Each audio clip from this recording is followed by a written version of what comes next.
بسم الله الرحمن الرحيم. بسم اللہ الرحمن الرحیم. الحمد للہ رب العالمین والصلاة والسلام علی محمد وآلہ اجمعین واللعنۃ الدائمۃ علی اعداء محمد وآل محمد. اما بعد، وفقنا اللہ وإیاکم للعلم والعمل الصالح انشاء اللہ تعالی. جو شرح ہے اس میں سے عبارت ابن شام کی یہ ہے کہ وَأَمَّهَاتِ وَتَعَالَى فَعَدَّهُمَا جَمَاعَةٌ مِّنَ النَّحْوِيِّينَ فی اسماء الافعال والصواب انہما فعل امر بدلیل انہما دالان علی الطلب وتلحقهما یا المخاطبۃ. نحن نقول ہاتی و تعالی. یہاں پہ جو ہماری گفتگو چل رہی ہے وہ کلمہ کی اقسام میں سے فعل کے بارے میں چل رہی ہے، اور فعل کی تین اقسام ہیں: فعل ماضی، فعل مضارع اور فعل امر. فعل ماضی کی گفتگو مکمل ہو چکی اور ابھی ہم داخل ہیں فعل امر کی گفتگو کے متعلق. فعل مضارع کو بھی کیا چھوڑا ہوا ہے. فعل امر کی گفتگو میں جو سب سے پہلی مصنف نے یہ پہچان بیان کروائی تھی کہ فعل امر کی جو علامت ہے وہ بھی ایک ہے، لیکن اس کی جو ایک علامت ہے وہ دو چیزوں کا مرکب ہے.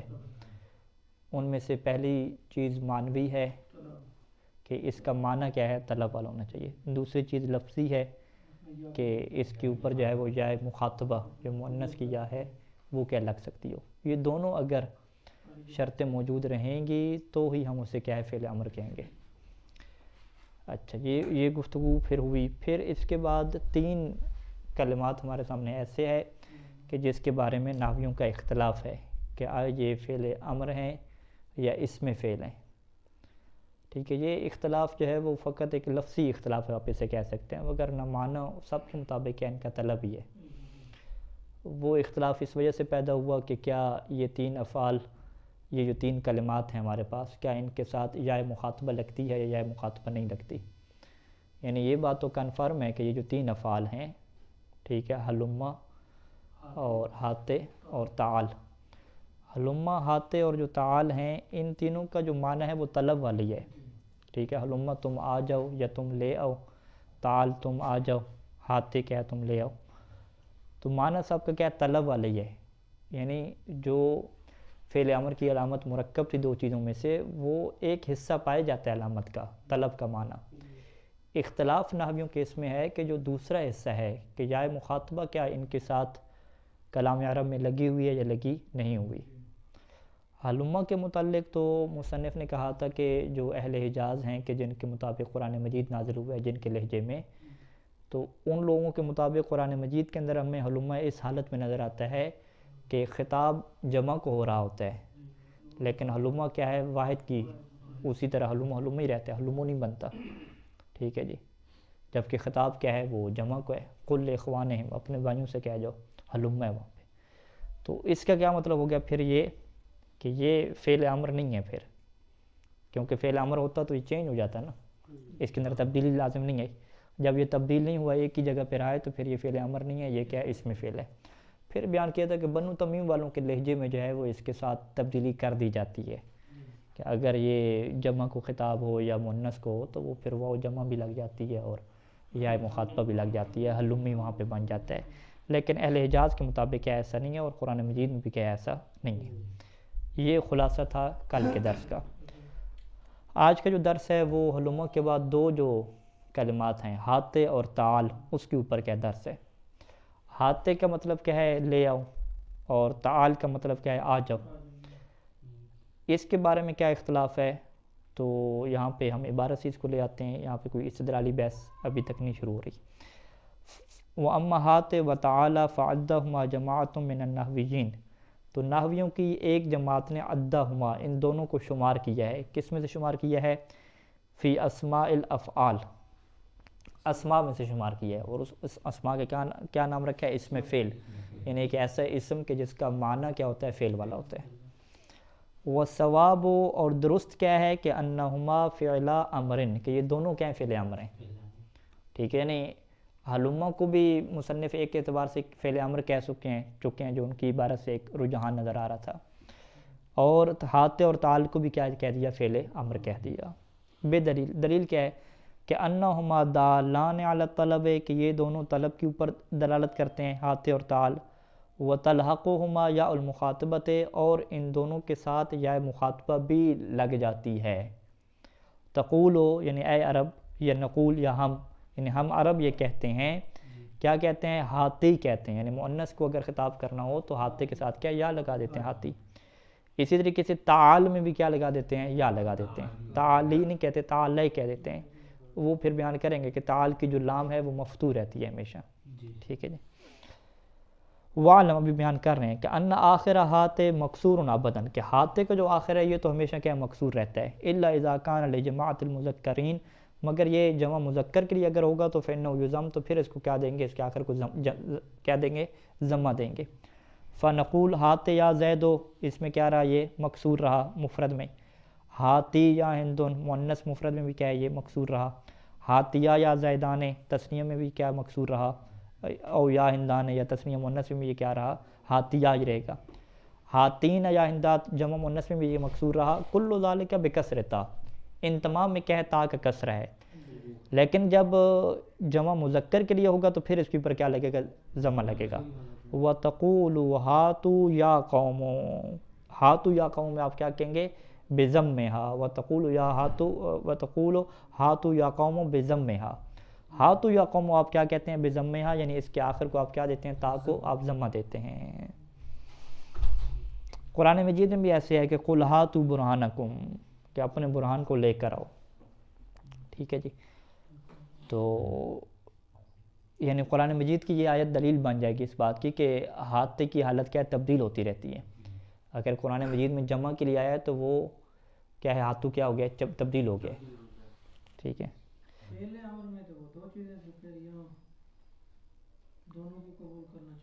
اچھا ایک ہم حلومہ کے بارے میں کچھ غلط تو نہیں بیان کر دیا ہم نے؟ ہاں حلومہ کے بارے میں الٹ تھی بات، معذرت۔ حلومہ کے بارے میں جو اہل حجاز کا نظریہ بیان کیا کہ وہ ایک ہی حالت پہ رہتا ہے، وہ اہل حجاز کا نظریہ کیا ہے؟ یہ اسم فعل ہے۔ ہاں حلومہ کے بارے میں اہل حجاز کیا ہے؟ اسم فعل ہے، یعنی وہ قرآن کے اندر تبدیل نہیں ہوا، وہ اپنی حالت پہ باقی رہا ہے، وہ تبدیل نہیں ہوئی، ایک ہی جگہ پہ باقی رہے، ٹھیک ہے۔ تو حلومہ کیا اپنی ایک حالت پہ باقی رہا ہے تو اس کو اسم فعل کہہ دیا، لیکن ہاتھ میں کیا ہے؟ یہ ایک حالت پہ باقی نہیں رہتا، یہ تبدیل ہوتا رہتا ہے۔ قُلْ هَاتُوا بُرْهَانَكُمْ میں کیا ہو گیا؟ یہ جمع کے صیغے میں آ گیا، تو اس سے ہمیں کیا لگتا ہے کہ اگر یہ مؤنث کے لیے آئے تو پھر کیا ہو جائے گا؟ ہاتھی ہو جائے گا، ٹھیک ہے جی، کیونکہ یہ جمع ہو رہا ہے، کیونکہ یہ چینج ہو رہا ہے، ٹھیک ہے۔ وَأَنَّ آخِرَ تَعَالَى، تعالی کا جو آخر ہے مفتوح فی جمیع احوال من غیر استثناء، اس کا جو آخر ہے وہ مفتوح رہتا ہے اپنے تمام حالات میں، چاہے یعنی یہ واو جمع کے ساتھ لگے تو پھر بھی تعالو نہیں پڑھیں گے، تعالو پڑھیں گے، چاہے یہ یا کے ساتھ لگے پھر بھی تعالی نہیں پڑھیں گے، تعالی پڑھیں گے، کوئی استثناء نہیں ہے۔ تقولو آپ کہتے ہیں، تعالی یا زیدو کہتے ہیں، یعنی یہ واحد ہے، تعالی یا ہندو کہتے ہیں، تعالی یا زیدان کہتے ہیں، تعالو یا زیدون، تعالین یا ہندات، کل ذالک بالفتح، یا کل ذالک بالفتح، ان تمام چیزوں کو آپ کیا کہتے ہیں؟ فتح کے ساتھ کہتے ہیں۔ قرآن مجید میں بھی ایسے ہے، قُلْ تَعَالَوْا اُتْلُوا، تم میرے پاس آؤ میں کیا تلاوت کرتا ہوں، یا وقال تعالی، یا اللہ نے کہا کہ فَتَعَالَيْنَا أُمَتِّعْكُنَّا، کہ تم میرے پاس آؤ میں تمہیں کیا ہے؟ وہ طلاق متع دیتا ہوں، طلاق متع ایک قسم ہے۔ وَمِن ثم، اسی وجہ سے لَحَنُوا مَنْ قَالَ، انہوں نے غلطی کی ہے، لحن کیا مطلب؟ غلطی کی ہے، من قالا جنہوں نے اس طرح کیا ہے کہا ہے، کس طرح کہا ہے؟ تعالی اقاسم کالہمومہ تعالی بکسر اللام، ہاں تو تعالی میں انہوں نے جو کسرہ پڑھا یہ کیا غلط ہے، تعالی کیا انہیں کہنا چاہیے تھا، ٹھیک ہے۔ خواتین بھی وہ تعالی کہتے ہیں، تعالی کہتے ہیں، بچی کو پکارتی ہے نا تو وہ تعالی کہتے ہیں۔ ان کی عربی زبان جو ہے فصیح سے ہٹ کے تعالی، تو یہ جو شعر ہے کہ تعالی میرے پاس آؤ قاسم کالہمومہ، میں تمہارے لیے غموں کو تقسیم کر دیتا ہوں، یعنی ہم آپس میں غم بانٹ لیتے ہیں، تعالی، تو وہ جو ہے وہ غلط پڑھ رہا ہے، یعنی جملہ بھی کیا غلط پڑھ رہا ہے، تعالی وہ کہہ رہا ہے، تعالی ہونا چاہیے۔ کھولیں بھی دروازہ ہوا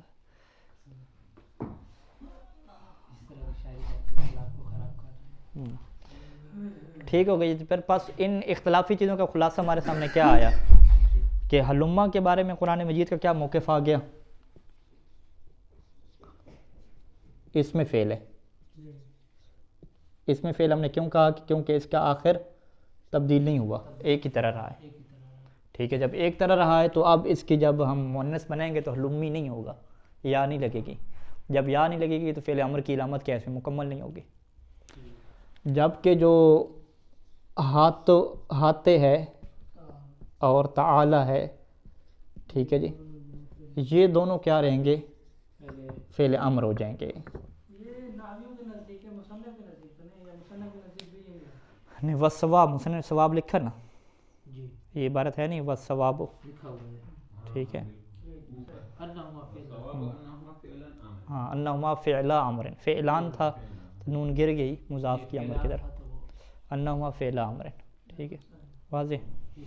تو یعنی یہ خلاصہ آ گیا ہمارے پاس کہ فعل امر میں یہ جو اختلافی تین چیزیں ہیں، اس میں موقف جو آیا ہے وہ قرآن مجید کے مطابق ہی آیا ہے. کہ ہلما میں قرآن مجید کی 2 آیات انہوں نے پیش کی، وہاں پہ کیا ہے یہ ایک ہی طرح رہا ہے، حالانکہ جمع کو کیا خطاب تھا وہاں پہ. اور یہاں پہ قرآن مجید کی آیات پیش کی کہ قل ہاتو میں جمع کا صیغہ آ گیا، اور تعالین ہو گیا وہاں پہ بھی کیا یا لگ گئی، تعالین امتعکن کی جو آیت تھی. اچھا جی، ولما فرق تو امر کی بحث کیا ختم ہوگی. ولما فرق تو من ذکر علامات الامر و حکم ہی، جب میں فعل امر کی علامات کے ذکر سے اور اس کے حکم سے فارغ ہو گیا، و بیان ما، اور اس چیز کے بیان سے بھی فارغ ہو گیا کہ مختلف فیہ منہ، کہ جس کے بارے میں اختلاف کیا گیا، منہ امر میں سے، یعنی جس کے بارے میں امر میں سے اختلاف کیا گیا اس کے بیان سے بھی فارغ ہو گیا. تو سلست بالمضارع، تو تیسری دفعہ میں کلام کس کے اوپر لے کر آیا؟ مضارع کے اوپر لے کر آیا. سب سے پہلے مضارع کی کیا علامت بیان کریں گے. مضارع کی علامت کیا ہے کہ لم جو جازمہ ہے یہ اس کے اوپر کیا داخل ہوتا ہے. یعنی لم جو ہے وہ فعل ماضی کے اوپر بھی داخل نہیں ہوتا، فعل امر کے اوپر بھی داخل نہیں ہوتا، اسم وغیرہ کے اوپر بھی داخل نہیں ہوتا. یہ کس کے اوپر داخل ہوتا ہے؟ فقط اور فقط فعل مضارع کے اوپر. فذکرت ان علامتہ، اس کی علامت میں نے ذکر کی کہ کیا ہے کہ ان یصلح دخول لم علیہ، کہ لم کا داخل ہونا اس کے اوپر یصلح صحیح ہو، صالح ہو، یعنی اچھا ہو، داخل ہو سکتا ہو. جیسے لم یلد ولم یولد ولم یکن لہ کفوا احد، 3 یہاں پہ کیا فعل مضارع ہیں. لم یلد میں یلد کیا ہے؟ یلد کو اگر پوچھے بھی یلد کیا ہے، آپ کہیں گے اس کے شروع میں لم لگا ہوا ہے، تو ہم سیدھا کیا کہیں گے کہ یہ فعل مضارع ہے. یولد کوئی پوچھے کہ یولد کیا چیز ہے، آپ کہیں گے یہ بھی کیا فعل مضارع ہے، کیونکہ اس کے شروع میں کیا ہے؟ لم ہے. یکن لہو کوئی پوچھے یکن کیا چیز ہے، تو اس کو بھی کیا ہم فعل مضارع کہہ دیں گے، کیونکہ شروع میں کیا ہے؟ لم لگا ہوا ہے. یہ ہو گیا. وذکرت انہ لا بد ان یکون فی اولہ حرف من حروف ایت، اور یہ بھی میں نے ذکر کیا تھا کہ اس کے شروع میں انہ لا بد، کہ ضروری ہے، ان یکون فی اولہ، کہ فعل مضارع کے شروع میں کیا ہو؟ حرف من حروف ایت، کہ حروف ایتوں میں سے ایک حرف کیا ہے اس کے شروع میں ہونا چاہیے. ٹھیک ہے. اب یہاں پہ ایک یہ اعتراض اٹھتا ہے کہ حروف ایتوں، ٹھیک ہے، ایتوں نون، حمزہ، یا اور تا، یہ فقط فعل مضارع کے شروع میں تو نہیں ہوتے، یہ تو ماضی کے شروع میں بھی کیا آ سکتے ہیں. جیسے ناصرہ کیا ہے؟ ناصرہ فعل ماضی ہے نا، اس کے شروع میں نون لگا ہوا ہے. ٹھیک ہے. اکرمہ کیا ہے؟ فعل ماضی ہے، مضارع تو نہیں ہے، شروع میں کیا حمزہ لگا ہوا ہے. ٹھیک ہے. اکرم زید ہے نا، اکرم حمزہ زید ہے نا، نہیں اصلی تو نہیں ہے، پھر بھی زید ہے نا، پھر بھی تو لگا ہوا ہے ماضی کے شروع میں. ٹھیک ہے. اور تعلم آپ لے لیں، تعلم میں تا نہیں لگا ہوا. تصرفہ، تعلم، استخرجہ، یہ سارے زید ہیں.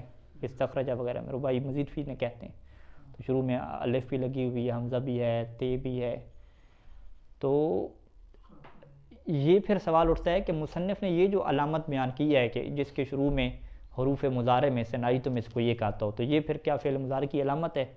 ہم کہیں گے نہیں. علامت اسے کہتے ہیں کہ جو فعل مضارع میں پائی جاتی ہو، کسی دوسرے میں نہ پائی جاتی ہو.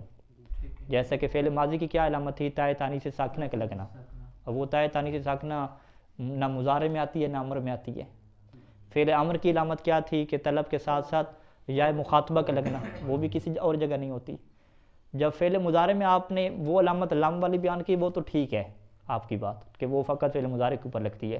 یہ جو دوسرا آپ کہہ رہے ہیں کہ حروف نعیتوں میں سے ایک حرف ہو، یہ تو مضارع کے ساتھ خاص ہی نہیں ہے، یہ تو ماضی میں ہمیں نظر آتا ہے، فعل امر میں ہمیں نظر آتا ہے، اضرب وغیرہ کر لیں، ٹھیک ہے.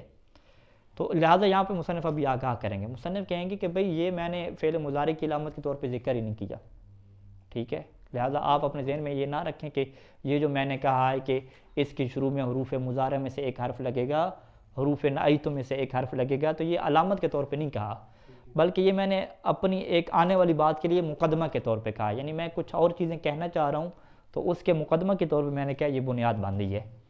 اور وہ بنیاد میں نے کس مقدمہ کی خاطر باندھی ہے کہ جو کیا ہے بعد میں کیا ہے میں آپ کو کیا بیان کروں گا انشاءاللہ. وہ کہتے ہیں بعد میں آئے گی وہ چیز. اب اسی چیز کو کیا مصنف یہاں پہ بیان کرتے ہیں. وَذَكَرْتُ أَنَّهُ لَا بُدَّ أَن يَكُونَ فِي أَوَّلِ حَرْفٍ مِّن حُرُوفِ نَعِیتُ، حروف نعیتوں میں سے ایک حرف ہونا چاہیے، اور وہ حروف نعیتوں کیا ہیں؟ نون ہے، الف ہے، یا اور تا ہے. جیسے کہ تقوم ہے، حرف نقوم میں حرف نون لگا ہوا ہے، اقوم میں کیا ہے حمزہ لگا ہوا ہے، یقوم میں یا لگی ہوئی ہے، اور تقوم میں تا لگی ہوئی ہے. وَتُسَمَّ هَذِهِ الْأَرْبَعَةُ أَحْرُفُ الْمُضَارَعَةُ، ان چار کو کیا کہتے ہیں؟ حروف مضارع کہتے ہیں، کہ یہ چار کیا حروف مضارع ہیں. اب جب یہ سوال اٹھا کہ بھئی یہ حروف مضارع تو ماضی میں پائے جاتے ہیں، امر میں پائے جاتے ہیں، تو پھر آپ ان کو کیوں کہہ رہے ہیں کہ یہ مضارع کی ایک علامت ہے اور ضروری ہے مضارع کے اندر ہونا؟ اس کا جواب دے رہے ہیں کہ انما ذکرت هذه الاحرف بساطا وتمهيدا للحكم الذي بعدها لا لأعرف بها الفعل المضارع. انما فقط اور فقط میں نے ان حروف کو ذکر کیا ہے. کیوں ذکر کیا؟ وجہ کیا ہے؟ مفعول اجلہ ہی، کہ بساطاً و تمہیداً، کہ تاکہ میں ان کو بساط بناؤں، بیس بناؤں، بنیاد بناؤں، اور تمہید قرار دوں. کس کے لیے تمہید قرار دوں؟ للحکم، اس حکم کے لیے کہ الذی بعدہ، کہ جو اس کے بعد کیا ہوگا؟ ذکر ہوگا، ٹھیک ہے. اس کے لیے میں تمہید کے طور پہ میں ان کو ذکر کر رہا ہوں. لا یعنی میں اس وجہ سے ذکر نہیں کر رہا کہ لأعرف بها الفعل المضارع، کہ میں ان کے ذریعے سے فعل مضارع کی تعریف کرواؤں، فعل مضارع کی پہچان کرواؤں. لا لأعرف بها الفعل المضارع، میں نے اس وجہ سے ذکر نہیں کیا کہ تاکہ ان کے ذریعے سے فعل مضارع کی پہچان کرواؤں. اس کی وجہ کیا ہے؟ لأن وجدناها، کیونکہ ہم ان چاروں حروف کو پاتے ہیں کہ تدخل فی اول الفعل الماضی، کہ یہ فعل ماضی کے شروع میں بھی داخل ہو جاتے ہیں. جیسے اکرمت زیدن میں حمزہ آیا ہوا ہے، وتعلمت المسألۃ، میں نے مسئلہ کو سیکھا، تعلمت فعل ماضی ہے، اس کے شروع میں تا آیا ہوا ہے. نرجست دواء، نرجست دواء، یہ نرجست کیا فعل مضارع نہیں ہے، فعل ماضی ہے، نرجس سے دحرجت کے وزن پہ نرجست دواء. نرجست دواء کا مطلب کیا ہے کہ اذا جعلت فیہ نرجسا، کہ جب دوائی کے اندر میں نے کیا نرجس پھول ڈال دیا ہو. تو جب دوائی کے اندر میں نرجس پھول ڈالتا ہوں تو میں کیا کہتا ہوں؟ نرجست دواء. تو یہ نون آ گئی اس کی شروع میں. یا کی کیا مثال ہے کہ یرنأت الشیبہ، ٹھیک ہے. یہ یرنا کیا ماضی ہے، یہ دحرجہ کے وزن پہ. یرنأت الشیبہ یعنی اذا خضبتہ بالیرنا، شیب کسے کہتے ہیں؟ سفید بالوں کو. کہ جب میں نے سفید بالوں کے خضبتہ، جب میں اسے خضاب کروں، یرنا سے، یرنا کیسے کہتے ہیں؟ وہو الحنا، مہندی کو. کہ جب میں مہندی کے ذریعے سے بالوں کو خضاب کروں، سفید بالوں کو، تو میں کیا کہتا ہوں؟ یرنأت الشیبہ کہتا ہوں. یرنأت تو کیا فعل ماضی ہے، تو اس کی شروع میں کیا یا لگا ہوا ہے. تو لہٰذا یہ جو چار حرف میں نے ذکر کیے فعل مضارع کے، یہ میں نے علامت کے طور پہ ذکر نہیں کیے کہ یہ فعل مضارع کی علامت ہے، بلکہ یہ فعل ماضی میں بھی کیا ہے پائے جاتے ہیں. اور قدیم عربی زبان سے مصنف نے کیا ہے چار مثالیں ہمارے سامنے رکھ دی ہیں کہ جس کے اندر یہ چاروں حروف کیا ہیں شروع کے اندر آپ کو نظر آ جائیں گے. وَإِنَّمَا الْعُمْدَةُ فِي تَعْرِيفِ الْمُضَارِعِ، پس مضارع کی پہچان میں جو چیز عمدہ ہے وہ کیا دخول اللم علیہ، وہ مضارع کے اوپر کیا لم کا داخل ہونا ہے، کہ جس فعل کے اوپر لم داخل ہونے کی صلاحیت ہے وہ فعل مضارع ہوگا. بس یہ ایک ہی علامت ہے. یعنی اگر ہم مصنف کی ساری بات پیچھے سے فعل کے اندر نوٹ کریں کہ فعل ماضی کی بھی مصنف نے ایک علامت بیان کی، فعل امر کی بھی ایک علامت بیان کی، اور فعل مضارع کی بھی کیا ایک علامت بیان کی. سب کی ایک ایک علامت بیان کی، تین تین چار چار علامتیں بیان ہی نہیں کی. اچھا، اب جو ہے وہ بعد والا کون سا حکم ہے وہ ابھی بیان کر رہے ہیں کہ وہ بعد والا حکم کیا ہے، اس کا معرب ہونا یا مبنی ہونا، یہ کیا بحث ہے. تو یہ معرب اور مبنی کی بحث سے پہلے میں نے اس کو بطور تمہید کے ذکر کر دیا، یا تمہید بھی نہیں کہنا چاہیے، بساط کے ذکر کر دیا، یعنی ایک بیس بن رہی ہے اور آگے کیا بحث چل رہی ہے بس. وَلَمَّا فَرَغْتُ مِنْ ذِكْرِ عَلَامَاتِ الْمُضَارِعِ، جب مضارع کی علامات کے ذکر سے میں فارغ ہو گیا، شرعت فی ذکر حکم ہی، تو میں اس کے حکم میں ذکر ہو گیا، فذکرت ان الحکمین، بس میں نے ذکر کیا کہ فعل مضارع کے دو حکم ہیں، حکماً باعتبار اولہ و حکماً باعتبار آخرہ، ایک حکم اس کے شروع کے اعتبار سے ہے اور ایک حکم کیا ہے اس کے آخر کے اعتبار سے ہے۔ وَأَمَّا حُکْمُ بِاعْتِبَارِ اَوَّلِ، اس کی شروع کا کیا حکم ہے، کیونکہ شروع میں تو یہ حروف مضارع میں سے کوئی ایک آیا ہوتا ہے، تو ان کا کیا حکم ہے اعراب کے بارے سے، کہتے ہیں فَإِنَّهُ يُضَمُّ تَارَةً، اس کا جو شروع کا حرف ہے وہ کبھی کیا ہوگا، یضم، کبھی اسے ضمہ دیا جائے گا، وَيُفْتَحُ اُخْرَى، کبھی اسے فتح دیا جائے گا، ٹھیک ہے، دو آپشن ہو گئے، یعنی کبھی ضمہ کبھی فتح، کسرہ کا آپشن نہیں ہے، سکون کا ویسے بھی نہیں ہے، سکون کا کیوں نہیں ہے، کیونکہ ساکن سے ابتدا ہو ہی نہیں سکتے، ابتدا نہیں ہو سکتے، کسرہ کے بھی کیا نہیں ہے آپشن، ٹھیک ہے۔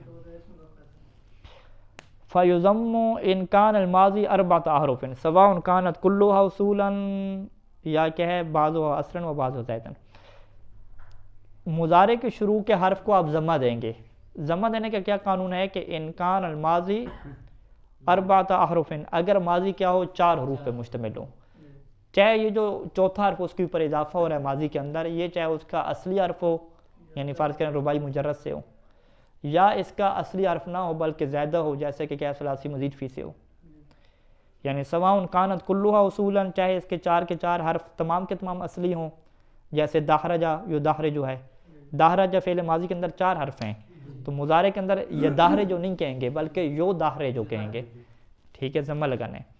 او کان بعضها، یا جو ہے وہ بعض جو حرف ہیں ماضی کے وہ کیا ہوں اصلی ہوں اور بعض کیا ہوں زائد ہوں، جیسے اکرم و یکرم میں کہہ دیں، تو اکرم چار حرف والا ماضی ہے، لیکن فإن الحمزہ فی زائدۃ، اس کے اندر حمزہ کیا ہے اصلی نہیں ہے، زائدہ ہے، لأن اصلہ کرما، کیونکہ اس کی اصل کیا ہے کرما ہے، لأن اصلہ کرما۔ ویفتح ان کان الماضی اقل من الاربع،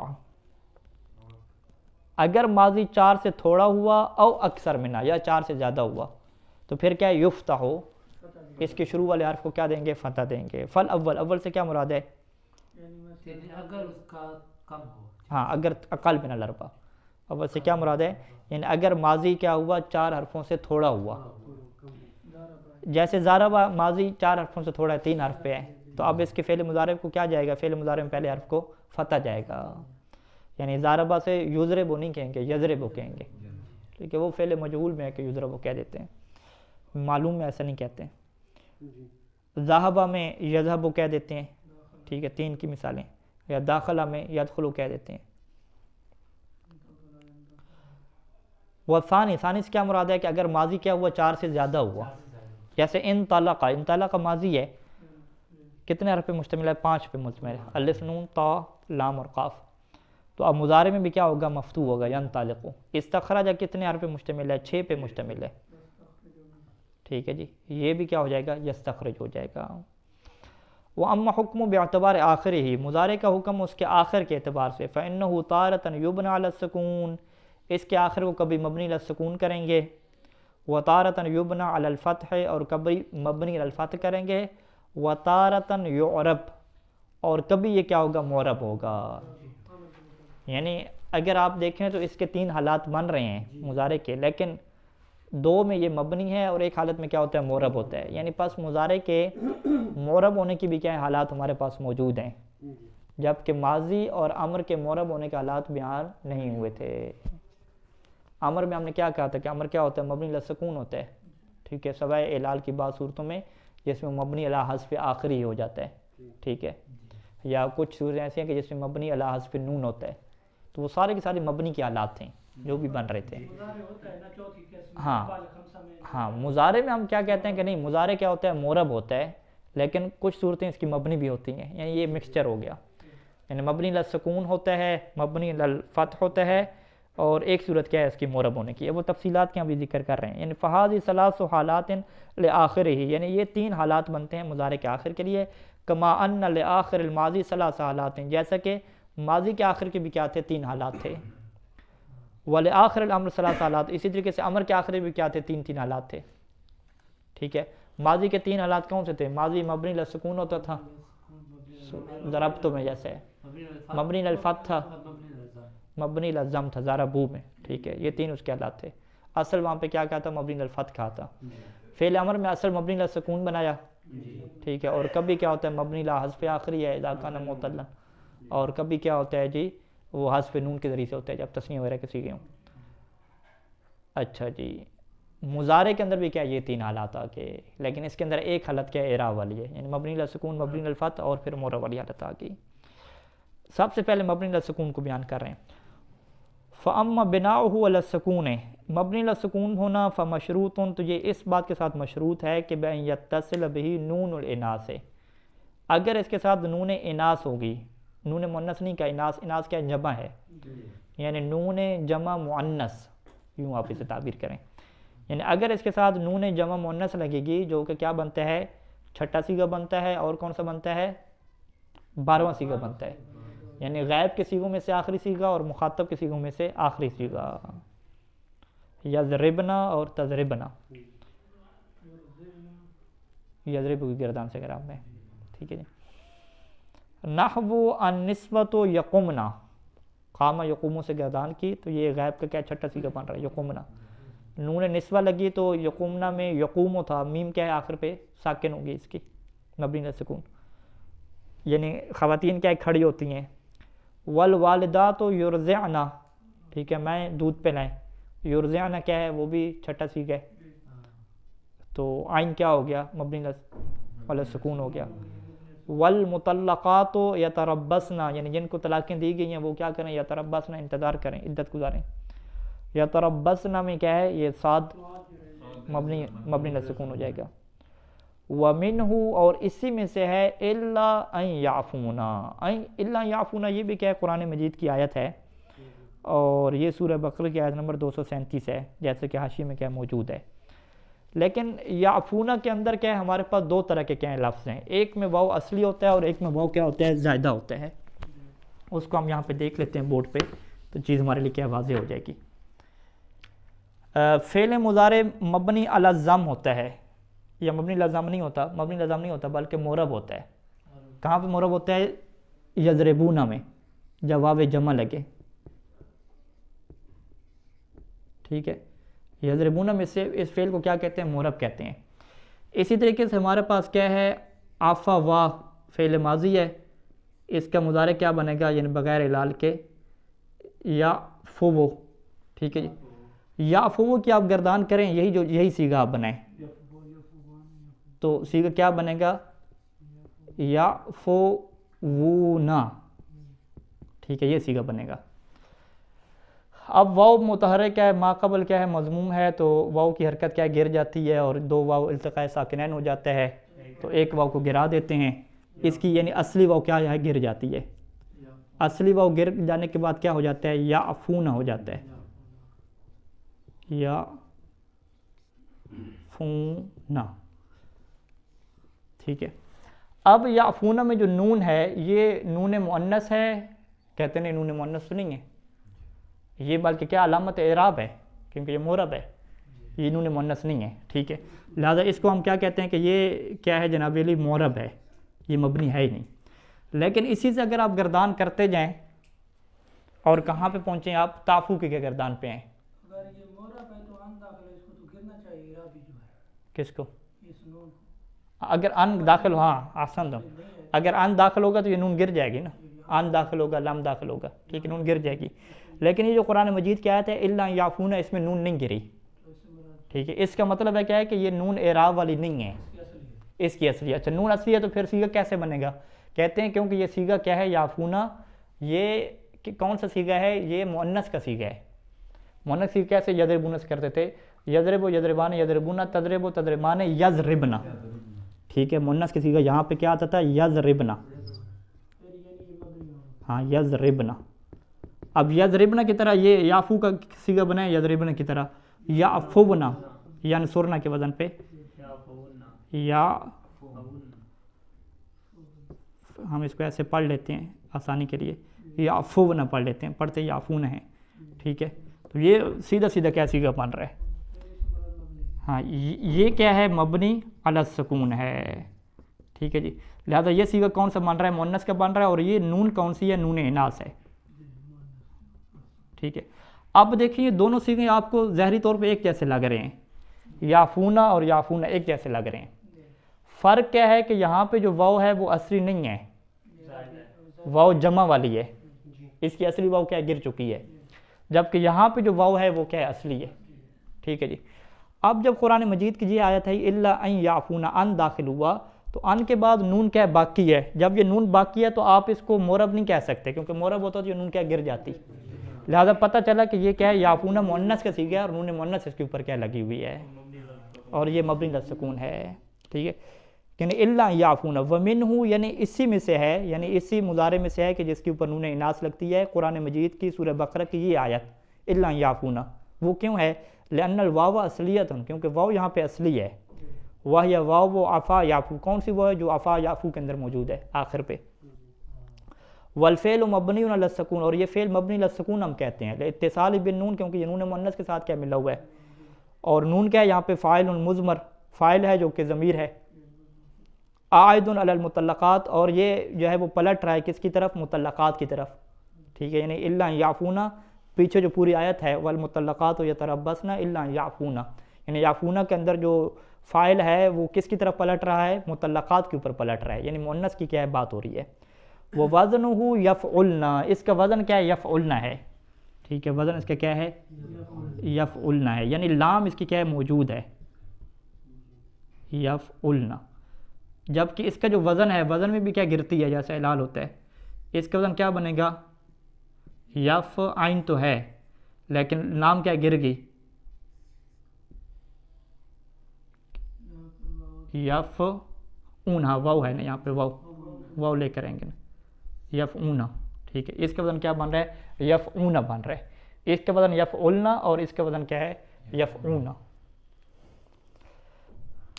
وَلَيْسَ هَذَا كَيَفْعُونَ فِي قَوْلِكَ الرِّجَالُ يَعْفُونَ. جب آپ مذکر کے لیے یعفون بولتے ہیں یعنی جمع مذکر بولتے ہیں تو لَيْسَ هَذَا كَيَعْفُونَ، تو یہ پھر جمع مذکر کی طرح نہیں ہے قرآن کی اس آیت میں جیسے کہ الرجال یعفون ہوتا ہے. کیوں؟ لِأَنَّ تِلْكَ الْوَاوَ ضمیر لجماعت المذکرین، کیونکہ جو جمع مذکر ہے اس میں جو واو ہے وہ کیا ہے؟ ضمیر ہے جمع مذکر کے لیے. کل واو فی قول کا، جیسا کہ واو آپ کس قول میں ہے؟ یقومون میں ہے یا یضربون میں ہے. واو الفعل حذفت، اور جو اصل فعل کی واو تھی نا وہ یہاں پہ کیا ہو گئی ہے؟ حذف ہو گئی ہے. ونون علامت رفع، اور یہاں جو نون موجود ہے وہ علامت رفع ہے. رفع کی علامت کیا مطلب؟ مورب ہے یہ، تبھی تو رفع کی علامت آ رہی ہے. اور وزنہ یفعونا، اور اس کا وزن کیا بن رہا ہے؟ یفعونا بن رہا ہے. وہذا یقال فیہ، اگر اس طریقے سے ہوتا تو کیا کہا جاتا؟ وہذا، اور اگر یہ ہوتا تو یقال فیہ، تو اس کے بارے میں یوں کہا جاتا کہ الا یعفو بحذف نونہ، الا یعفو کہا جاتا نون کو حذف کر کے. نون کو کیوں حذف کریں گے؟ کیونکہ نون علامت رفع ہے اور ابھی ان ناصبہ لگ گیا، تو ان ناصبہ میں کیا ہوتا ہے؟ علامت رفع اڑانی ہوتی ہے، گرنی ہوتی ہے. کما تقولو، جیسا کہ آپ الا یقومو میں کہتے ہیں، ان یضربو میں کہتے ہیں، وہاں پہ بھی آپ نون گراتے ہیں. وہ سیاتی شرح ذالک کلی، اور اس کی آگے بھی کیا ہے پوری شرح کیا ہے آنے والی ہے. یہ کیا تھا؟ مبنی علی السکون کی کیا تھی باب تھی. اب بھی مبنی علی الفتح کی آگے بات ہے تو انشاءاللہ اس کو کیا بعد میں بیان کریں گے. خلاصہ مطلب کیا ہوا؟ خلاصہ مطلب یہ ہوا کہ فعل مضارع کی فقط ایک ہی ہمارے پاس علامت ہے، وہ ہے کہ لم اس کے اوپر داخل ہونا، اور جو حروف مضارع بتائے ہیں یہ اس کی علامت کے طور پہ نہیں بیان کیے گئے ہیں. دوسرا پھر اس کا جو حکم بیان کریں گے مبنی کے اعتبار سے کہ فعل مضارع مورب بھی ہوتا ہے لیکن دو حالتوں میں یہ مبنی ہوتا ہے. ایک مبنی علی السکون کی حالت ہے جس کو ابھی آج ہم نے پڑھا، ٹھیک ہے، کہ جب نون مؤنث لگے گی تو یہ مبنی علی السکون ہوگا. باقی مبنی علی الفتح کب ہوتا ہے انشاءاللہ اس کو کیا ہے کل پڑھیں گے. وصلی اللہ علی محمد و آلہ اجمعین.